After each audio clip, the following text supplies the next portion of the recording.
Bien, como acabamos de ver en la sesión anterior, en el prólogo del nacimiento de la tragedia, Nietzsche añade que la tercera característica del pueblo griego es la de haber sido también la especie más envidiada. ¿Qué quiere decir Nietzsche, qué quiere decir nuestro filósofo con este tercer adjetivo? Fijaos, según Nietzsche, no ha habido, ni hoy, ni habrá, ningún científico, pensador, filósofo o artista en toda la historia de la humanidad que no se haya sentido profunda y sinceramente admirado, impresionado por la obra de los griegos.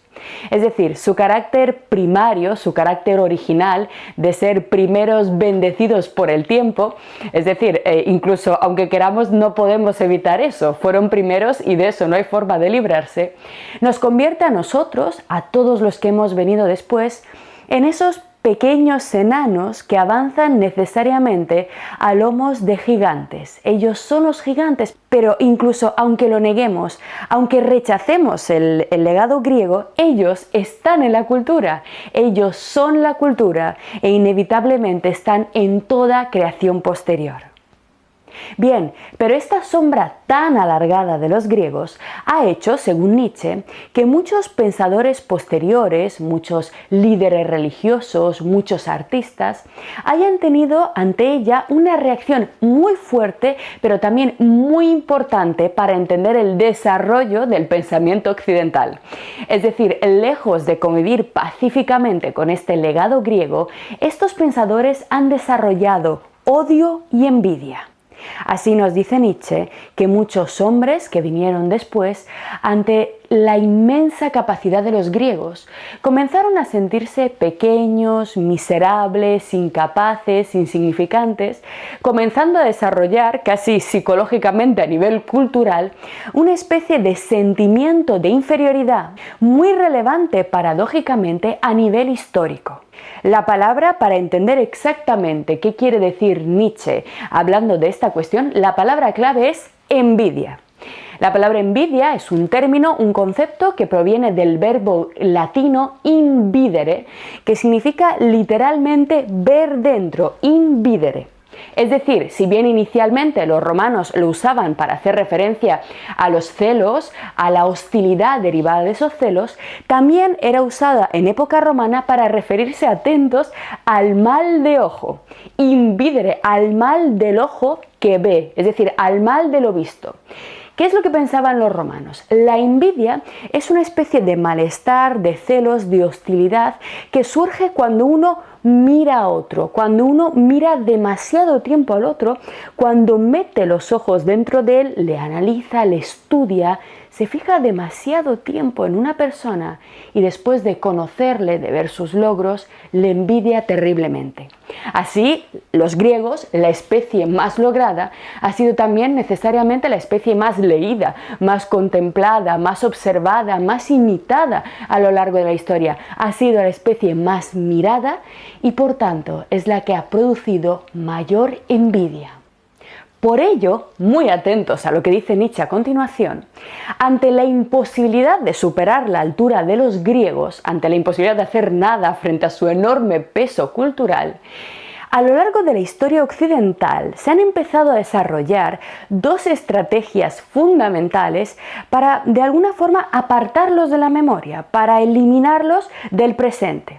Estas dos estrategias son, según Nietzsche, el desprestigio por difamación moral y el olvido por amnesia inducida.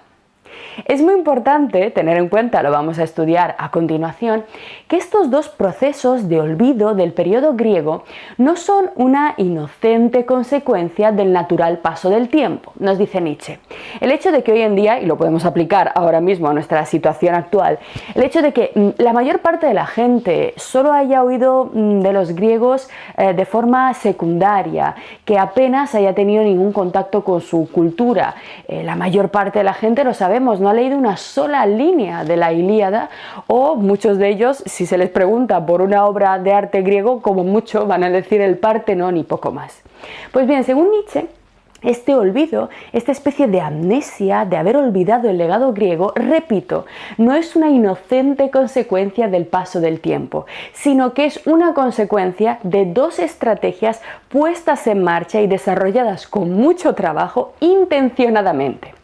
Es decir, Nietzsche nos dice que si nosotros iniciamos un estudio serio, una lectura de la historia, de los textos importantes de la historia, que es lo que Nietzsche estaba haciendo en esta etapa como filólogo, no nos basamos simplemente en prejuicios, sino que empezamos a leer, podremos empezar a identificar momentos clave de la historia occidental, posteriores al periodo griego, en los cuales determinados individuos pusieron en marcha un conjunto de estrategias diseñadas específicamente para silenciar el legado griego.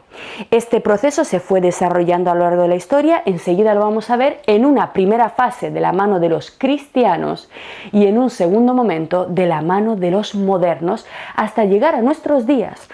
Momento en el cual los griegos parecen esa cosa antigua, carente de interés o simplemente interesante para los eruditos. El hombre contemporáneo ya no siente una unión con la belleza, con el legado griego, pero no por casualidad, sino como consecuencia de un plan estratégico. Vamos a analizarlo. Bien, tal como señala Nietzsche, los primeros en iniciar esta estrategia de silenciamiento del legado griego fueron los cristianos de los 3 primeros siglos que, sintiéndose acorralados por la cultura griega, que básicamente los menospreciaba o ignoraba en el mejor de los casos, iniciaron un proceso de degradación, de minado de la imagen de los griegos basado en ataques de tipo moral. Es decir, despreciando a los griegos desde un punto de vista ético, resaltando su inmoralidad en contraste con los valores propiamente cristianos, con los valores de pudor cristianos. Así, los cristianos de los primeros siglos comenzaron a redactar un tipo de texto, un género de textos conocidos como apologéticos, en los cuales, tal y como dice su nombre, lo que hacían era apología del cristianismo, una defensa, una elevación del cristianismo, al mismo tiempo que un durísimo ataque de los valores de la cultura cristiana. Para resumir un poco, la idea fundamental era la siguiente. Bien, los griegos son muy inteligentes, han hecho muchas cosas, un arte estupendo, una arquitectura maravillosa, ciencia, son muy inteligentes, pero en realidad son unos depravados. Frente a ellos, los cristianos no se tienen que distinguir por su inteligencia o por sus conocimientos. El cristiano se distingue por su mansedumbre, por su bondad moral y por su bondad ética. Es decir, en la medida en que no podían competir con los griegos de ninguna forma a nivel científico, matemático, literario, poético, lo que empezaron a hacer los cristianos fue degradarlos a nivel ético, una estrategia bastante utilizada incluso en nuestros días. Cuando no hay nada que decir contra una persona, se empieza a decir que es un inmoral desde el punto de vista de su intimidad o cosas así. Bien, para entender exactamente cómo funcionó esta primera estrategia de la que nos habla Nietzsche, os he traído un texto extremadamente importante, quizá lo hayamos visto también en otros cursos, pero es muy relevante para entender exactamente cómo desarrollaron los cristianos de los primeros siglos este ataque contra el legado griego, y también es muy relevante para ver el gran conocimiento que tenían estos cristianos, que normalmente eran conversos, eran paganos que se habían convertido al cristianismo, del legado y de la filosofía griega, y en qué sentido el ataque contra ellos se realizó desde un plano moral. Se trata de un texto extraído del Apologético de Tertuliano, uno de los pensadores más importantes del siglo II de nuestra era. Vamos a leerlo porque vais a ver cómo se desarrolla este ataque que Nietzsche refiere en El nacimiento de la tragedia. Así nos dice Tertuliano: no se parecen, como pensáis, los filósofos y los cristianos, ni en el conocimiento de la verdad, ni en la enseñanza. Atentos. Lo que saben los griegos y lo que saben los cristianos acerca de la verdad es algo completamente diferente. Evidentemente, Tertuliano va a decir que solo los cristianos están en posesión de la verdad, esa obsesión que de alguna forma marcó toda la filosofía griega clásica, la búsqueda de la verdad, pero tampoco se asemejan en la enseñanza. ¿Cuál era la clave de la filosofía griega? La enseñanza de maestro a discípulo, Platón en la academia enseñando a sus alumnos todas las ramas del saber en crítica, en debate, mientras que la enseñanza de la doctrina cristiana es una enseñanza de tipo predicativo, en la que el creyente escucha al sacerdote, pero no realiza una labor de crítica, no realiza un debate constante, sino simplemente asimila las ideas impartidas por el sacerdote, en este caso, el predicador. Así que fijaros cómo empieza Tertuliano. No se parecen, como pensáis, los filósofos y los cristianos, ni en el conocimiento de la verdad, ni en la enseñanza. ¿Qué supo decir de Dios Tales, el primero de los filósofos, al cual, preguntando qué cosa era Dios, acertó cuando no supo decir nada? A Dios lo halla y muestra cualquier cristiano, y todo lo que se le pregunte de Dios lo dará allí señalado. Aunque haya dicho Platón que no es fácil el hallar al hacedor del universo, y que hallado es dificultoso definirlo.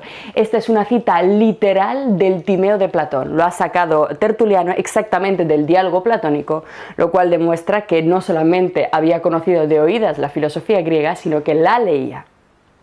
En la filosofía moral, y aquí está la idea, veréis cuán poco se parecen los filósofos y los cristianos. Porque si hablo de pureza, hallo parte de una sentencia de los atenienses contra Sócrates por violador de muchachos. El cristiano no muda el sexo femenino. Hallo también a Friné, manceba de Diógenes, que como puerca ardía en el regazo del poltrón filósofo.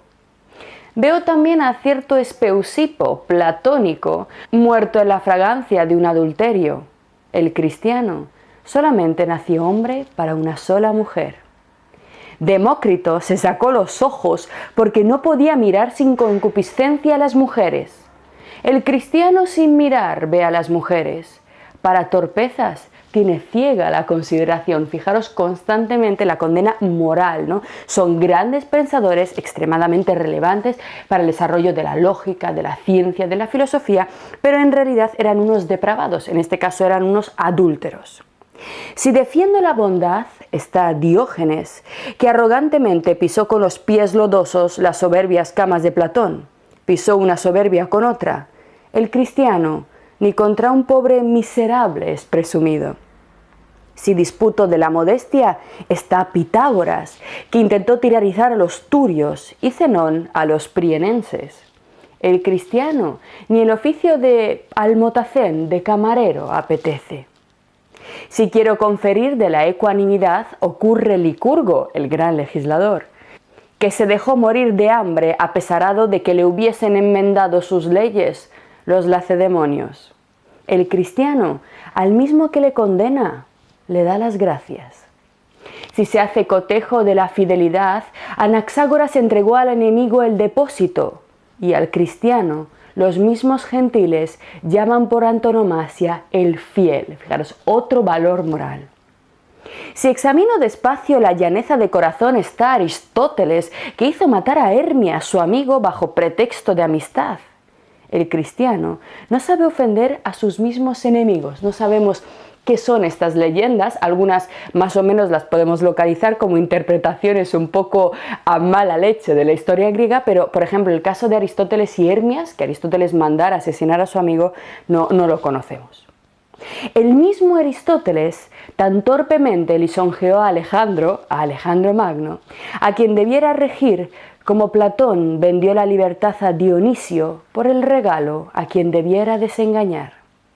Aristipo, debajo de tan grande gravedad y purpúrea superficie, bebía como un borracho. Hipias fue muerto tratando de entregar la ciudad por traición. Esto jamás el cristiano lo intentó en defensa de los suyos, viéndolos despedazar atrozmente cada día. Se refiere al circo romano. Se refiere a los sacrificios de cristianos, por ejemplo, realizados en el Coliseo. Por estos ejercicios podéis conjeturar la semejanza entre los filósofos griegos y los cristianos.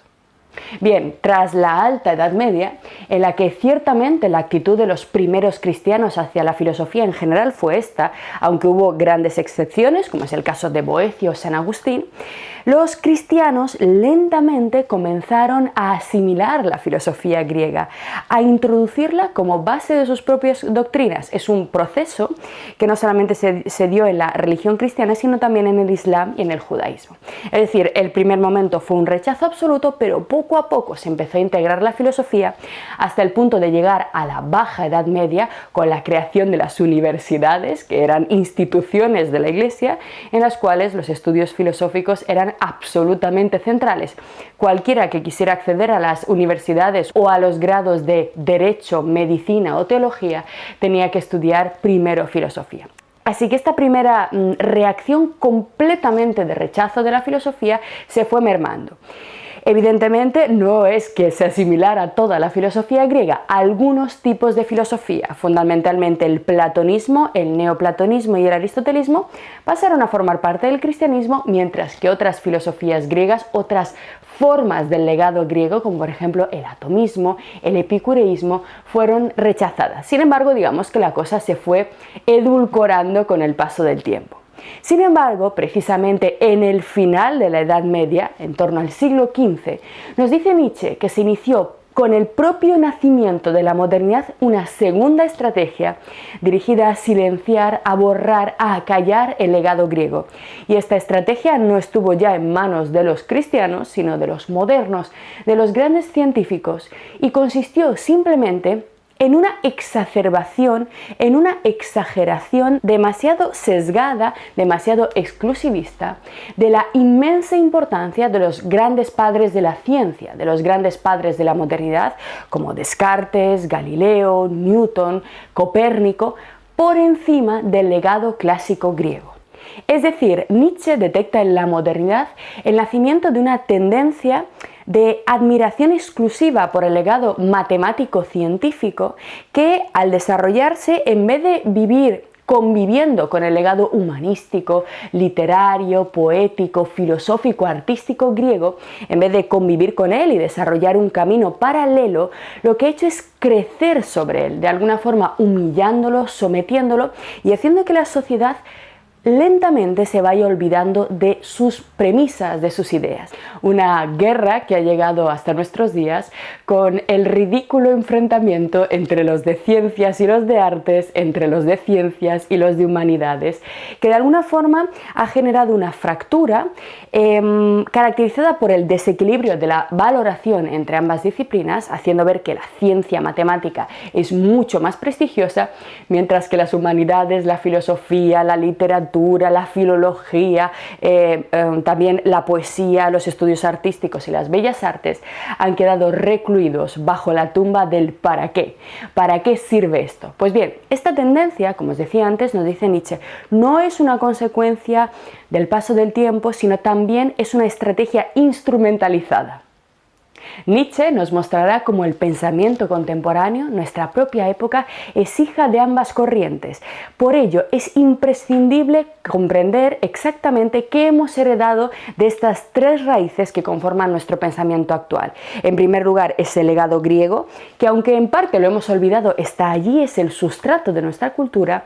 En segundo lugar, el peso del cristianismo, que nos guste o no, es innegable en la cultura occidental, en la cultura europea occidental, que ha introducido sus valores, sus ideas, sus formas de considerar las cosas. Y en tercer lugar, la cultura moderna, diferente a los griegos y a los cristianos, que introdujo a partir del siglo XV la matemática, la experimentación y la ciencia.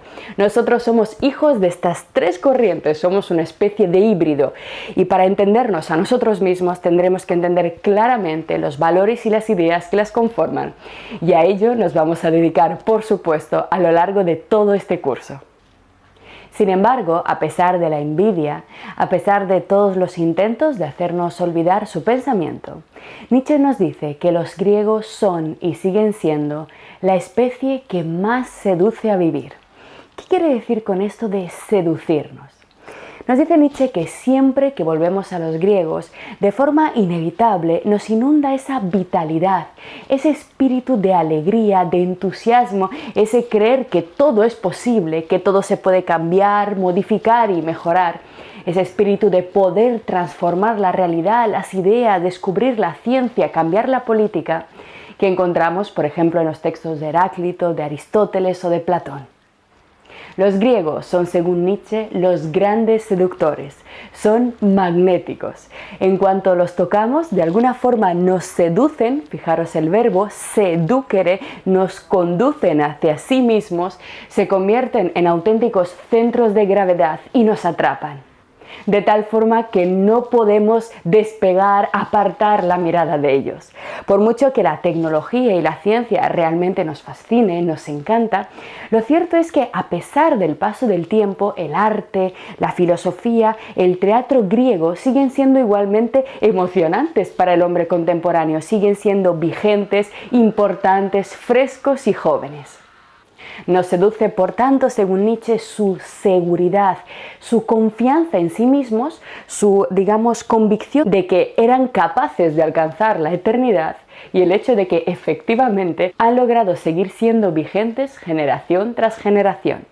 Sin embargo, según Nietzsche, el valor más importante de esta especie, como él llama, de la especie de los griegos, es que no solamente son seductores, sino que esta seducción es siempre una seducción hacia la vida, una seducción hacia el entusiasmo, hacia la vitalidad, hacia las ganas de crecer, hacia las ganas de aventurarse, de crear, siempre en un entusiasmo y en una alegría única. Es decir, la seducción griega es siempre una llamada a vivir, a disfrutar, a exprimir la vida, a crear aquí y ahora. ¿Por qué? Ello se debe, según Nietzsche, a un conjunto de ideas derivadas de la propia mitología griega, es decir, de su propio contexto espiritual. Y esto es muy importante porque, atentos, para los griegos no hay vida en el más allá. Es decir, no hay una vida tras la muerte en la que el individuo pueda desarrollar actividades, no hay una vida en la que se vaya a encontrar con sus antepasados, no hay un buen final, no hay un paso a un estado metafísico mejor, como podría ser el caso del paraíso cristiano. La única vida que existe para los griegos es esta y en ella nos jugamos todas nuestras posibilidades, todo lo que podemos llegar a ser, todo lo que podemos llegar a sentir y experimentar. Todas las personas que podemos llegar a conocer, toda la alegría y la tristeza están aquí, ahora, mientras estamos vivos.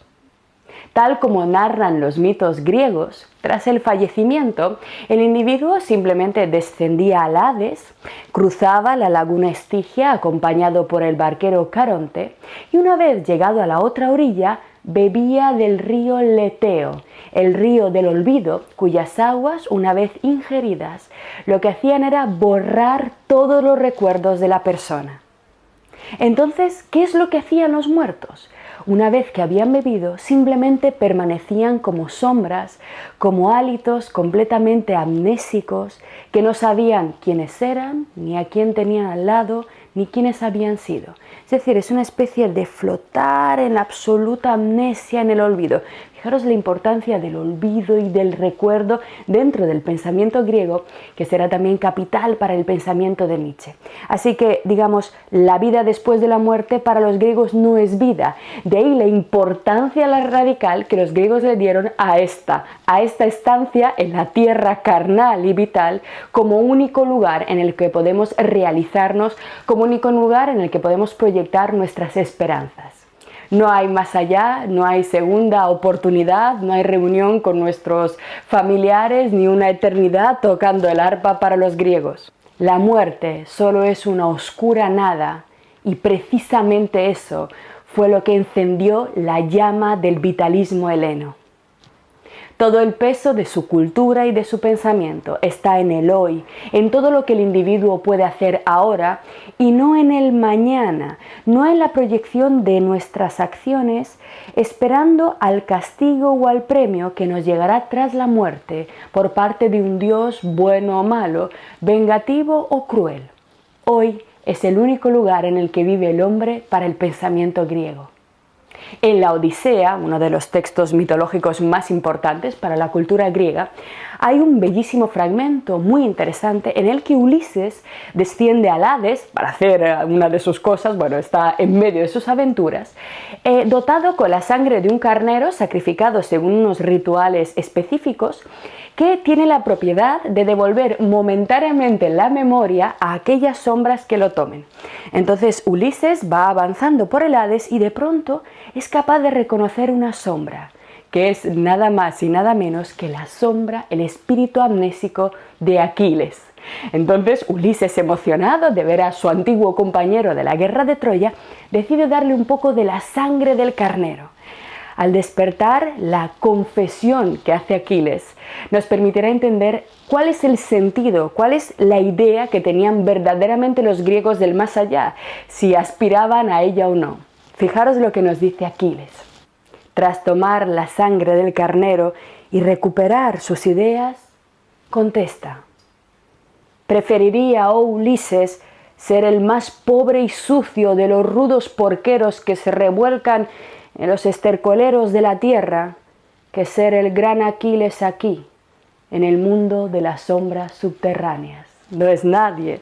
Preferiría una vida asquerosa en el mundo de los vivos, pero una vida que esa especie de muerte, esa especie de olvido en el más allá.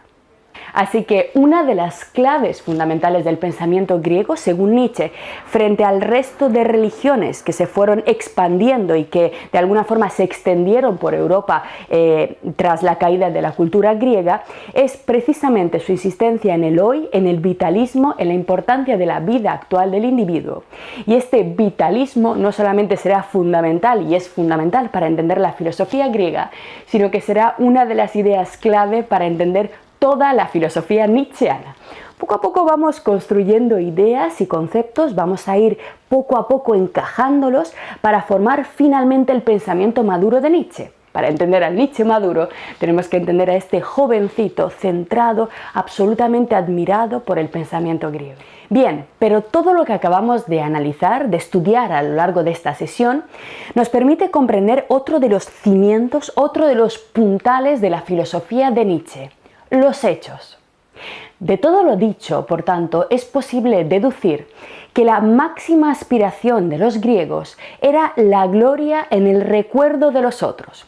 Es decir, dado que no había forma de sobrevivir en la otra vida de ninguna forma, su único modo de hacerse eternos, de permanecer en la eternidad, era en la memoria de los que vienen detrás de nosotros, en la memoria, en el recuerdo de los demás. Pero el recuerdo solo se puede generar en la memoria de los otros por medio de un solo camino: los hechos. Y vamos a escribir este término, los hechos, muy grande para que quede claro, ya que constituyen uno de los conceptos más importantes de la filosofía de Nietzsche. Así que atentos, para Nietzsche, la gloria o desgracia de todo ser humano está en los hechos y solamente en sus hechos, es decir, en sus acciones, en sus obras, en aquellas cosas que trae al mundo, que saca de su mente y lleva a la realidad. La mera buena conciencia, las buenas intenciones para Nietzsche no valen absolutamente para nada. Los actos son, por tanto, la clave de todo el pensamiento nietzscheano, como veremos a lo largo de nuestro curso. Es decir, las ideas puras, teóricas, la mera especulación contemplativa, ese estar simplemente meditando, no sirve para nada, ni dice nada del ser humano que las posee. Los bonitos discursos y las grandes palabras son para Nietzsche aire, nada, si no están impulsadas, sostenidas por el valor de llevar esas palabras, esos ideales, a los hechos. Estos son los tres términos capitales en el pensamiento de Nietzsche: los ideales, los valores, vamos a ver qué tipo de valores, el valor, o sea, la valentía de llevar a cabo, de poner en acción esas ideas que tenemos acerca de cómo debemos vivir, de qué es lo que deseamos traer al mundo, y finalmente el hecho, es decir, la realización concreta de nuestros ideales. Nietzsche advierte que un ser humano puede tener grandísimos conocimientos teóricos, ser un gran físico, un gran médico, un gran matemático, pero si es un cobarde en el ámbito de la acción, su vida será completamente deleznable. Yo creo que todos conocemos personas extremadamente inteligentes en diversos campos de estudio, que son al mismo tiempo terriblemente desgraciadas por el miedo. El miedo y el combate, el triunfo sobre el miedo, será otra de las claves principales del Zaratustra de Nietzsche, que veremos un poco más adelante. Para Nietzsche todo se juega en los hechos y como consecuencia de ello, oh sorpresa, la ética será la rama de la filosofía que constituya de alguna forma el núcleo de la propuesta nietzscheana. Qué raro, diréis, Ana, ¿estás loca? ¿Nietzsche un autor ético? Ya veréis, poco a poco vamos a llegar a ello, veremos qué tipo de ética, qué forma de comprender la creación de los valores tendrá Nietzsche, pero sí, Nietzsche es fundamentalmente un autor que reflexiona sobre los actos y la forma de alcanzar mediante la acción la felicidad en esta vida, y eso no es otra cosa que un autor que se dedica a la ética. Pero no nos adelantemos, ahora nos toca seguir explorando, seguir conociendo este magnífico prólogo del nacimiento de la tragedia que ya veis nos está dando para muchísimas clases y empezar a estudiar qué es lo que provocó el final, el hundimiento de este entusiasmo, de este vitalismo griego. ¿Quién inició la muerte del amor heleno hacia la vida? Seguimos.